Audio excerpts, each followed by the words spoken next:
All right, let's get right into it. The way we all file taxes and get our refunds, it's going through maybe the biggest change we've seen in decades. Seriously, we're moving from a system that felt, kind of stuck in the past to one that's rocketing into the digital age. But the big question is, what does all this really mean for you and me?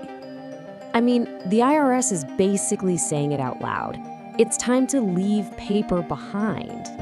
And let's be clear, this isn't just about, making things a little easier. It's a huge shift in how the government handles our money. We're talking about moving away from a system that was just loaded with delays and potential mistakes. And when you look at them side by side, the difference is just, wow. I mean, the old way, the fossil way, you could be waiting 6 weeks or even more for your refund, all while hoping your check doesn't get lost in the mail or worse, stolen. Now with direct deposit, you're looking at less than 21 days, and it's way, way more secure. This isn't just a small tweak, it's a total game changer for how efficiently the system works. So how are we going to break this all down?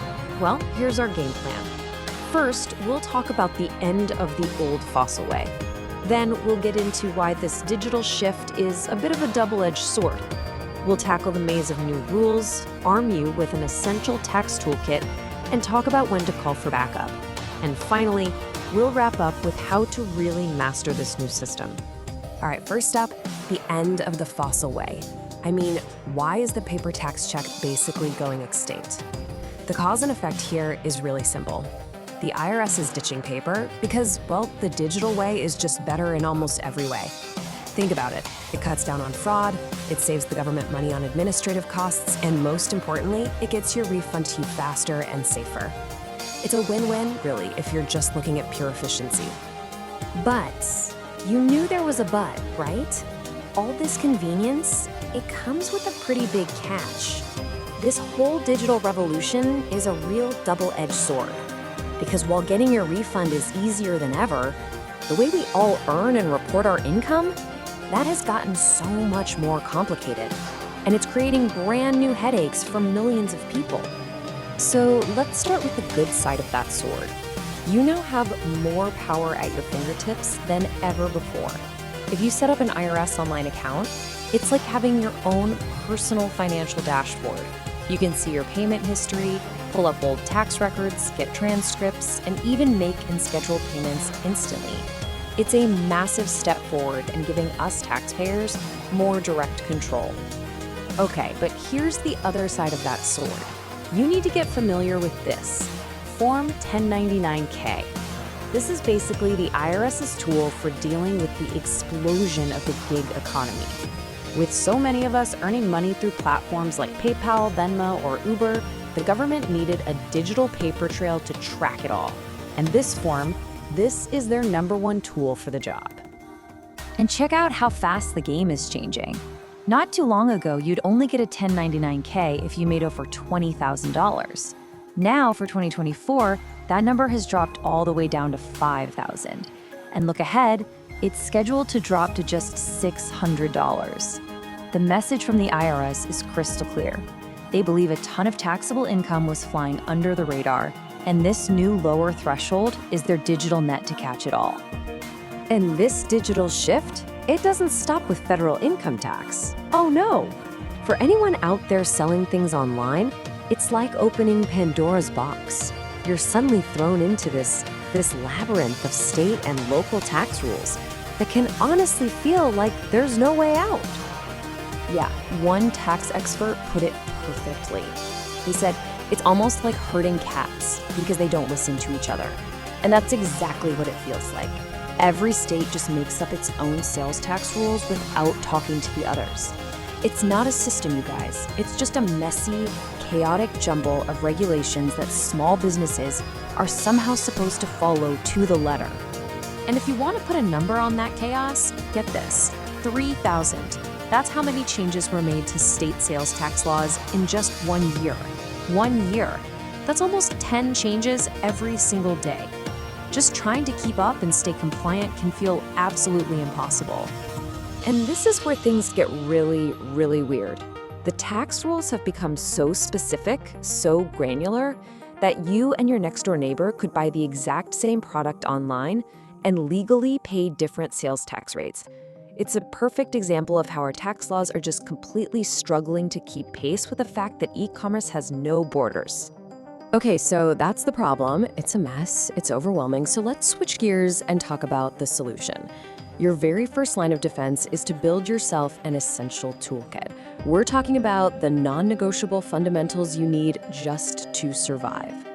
So, let's talk about the absolute cornerstone of this toolkit, keeping good records. I want you to picture this. A small business owner, let's call him the Mower man, walks into a tax pro's office. The pro asks for his records, and the Mower man just taps his head and says, "I keep everything right up here." So what do you think happens next? Exactly. It's a disaster. The tax pro basically tells him to come back when he's serious. So this poor guy has to spend days, maybe even weeks, trying to piece together his entire financial year from scratch. He's driving all over town, asking for old bills, digging through every drawer in his house for receipts, trying to remember his income and mileage.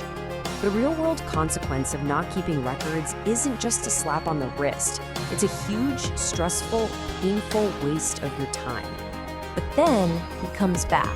He's got everything organized in folders. And the tax pro's whole attitude just changes. He looks at the files and says, "Now we're getting somewhere." The lesson here is so important. Good records aren't just a good idea, they are the absolute foundation of your entire tax filing. Without them, you're just lost. Okay, but let's be real. Even with the best records in the world, this new digital tax landscape can be way too much to handle on your own. And that's when you know it's time to call for backup. But finding the right help and knowing your rights is everything. So think of this as your personal cheat sheet for picking a tax pro. Let's talk green flags, the good signs. You want someone with a valid preparer tax identification number, or a PTN. That's a must. They should always sign your return, and this is a big one, they should be available after April 15th in case issues come up. Now for the red flags. If anyone promises you a huge refund before they've even seen your numbers, run. If they try to base their fee on how big your refund is, that's a bad sign. And if they ever ask you to sign a blank tax form, get out of there immediately. So where do you start looking? The best place is the official source. The IRS actually has a public, searchable directory of tax preparers. These are people with recognized credentials, enrolled agents, CPAs, attorneys. It's absolutely your safest bet for finding someone who's both competent and ethical. And what if even with a pro, things still go wrong? You are not out of options. You need to remember these two names. First, the Taxpayer Advocate Service, or TAS. They're an independent watchdog that's actually inside the IRS, and their whole job is to help taxpayers solve problems they can't fix on their own. Then there's the SBA Ombudsman. Think of them as your voice for disputes with any federal agency, including the IRS. The best part? These services are completely free. They're there to be your advocate. All right, so we've covered a lot of ground here, from the problem to the solution. Let's boil it all down into the key takeaways, the actionable insights you need to really master this whole new modern system. Here it is. This is your path to success. Number 1, embrace digital for payments and refunds. It really is faster and safer. Number 2, document everything. I mean everything. Make it a habit you never break. 3, understand your 1099 income because those rules are changing super fast. 4, vet your tax pro carefully. Use those red flags and green flags.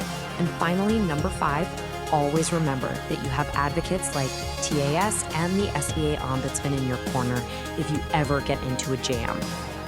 And that really brings us to our final big picture thought. We're in this weird, fascinating moment, right? Technology is making the act of filing taxes, of clicking the buttons and making the payments, easier than it's ever been. But at the very same time, that exact same technology is creating a tax system that's more interconnected, more detailed, and you could argue infinitely more complex. What do you think?